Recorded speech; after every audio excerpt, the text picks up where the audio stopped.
Alors Alexandre Cohenno, j'ai 40 ans.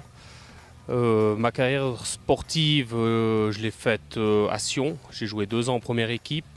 Ensuite, je suis parti 7 ans au FC Bâle. Et puis j'ai fini ma carrière à Neuchâtel-Xamax 3 ans.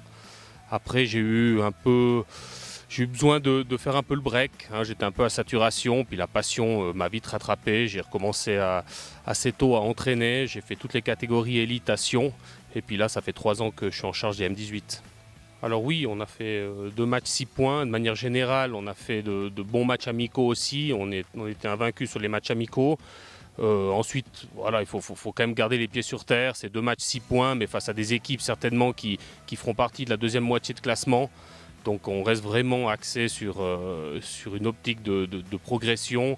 Et puis je pense que sur ces 2 premiers matchs, il faudra gagner en maturité, en intelligence, de mieux gérer les matchs pour pouvoir aller titiller les gros cylindrés du championnat.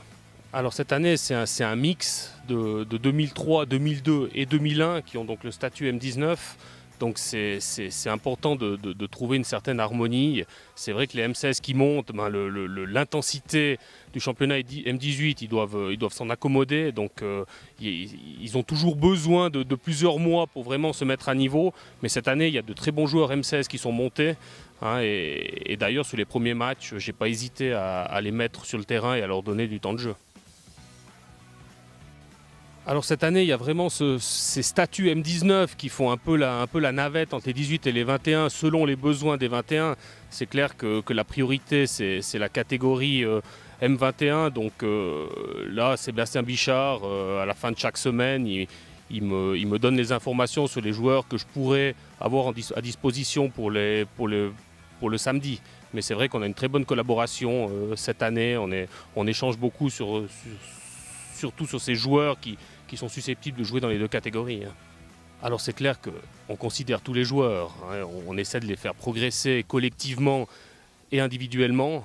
Moi j'essaie particulièrement de les faire progresser individuellement, mais à travers le collectif.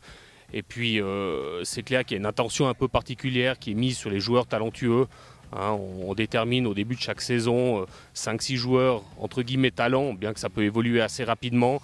Et puis l'idée, c'est vraiment de les pousser, de les mettre vraiment à contribution, de leur offrir un cadre professionnel pour qu'ils aient la chance de passer l'échelon en 21, qui est quand même un échelon assez difficile à passer, car les 21 sont en première ligue promotion, ce n'est pas le cas de toutes les réserves de Super League. Oui, alors les objectifs, c'est bien sûr de faire des résultats. Moi, je lie toujours les résultats aux émotions. J'ai envie que mes joueurs, mon équipe vivent des émotions. Et puis c'est à travers des résultats qu'on vit ces émotions. Et puis je pense que pour le haut niveau, ils doivent apprendre à savoir gagner, être vraiment des compétiteurs. Donc c'est vrai qu'il y a toujours cet équilibre à trouver entre les résultats et puis faire progresser peut-être aussi des joueurs qui sont un peu en retard pubertaire. Donc c'est un équilibre à trouver. Mais là, ça fait 2 années que je suis en 18. On a eu souvent des bonnes équipes, on a proposé un contenu très intéressant sur le terrain, mais les résultats n'ont pas vraiment toujours suivi. Et puis cette année, j'aimerais vraiment mettre un peu plus l'accent sur les résultats et puis qu'on vive des émotions en groupe.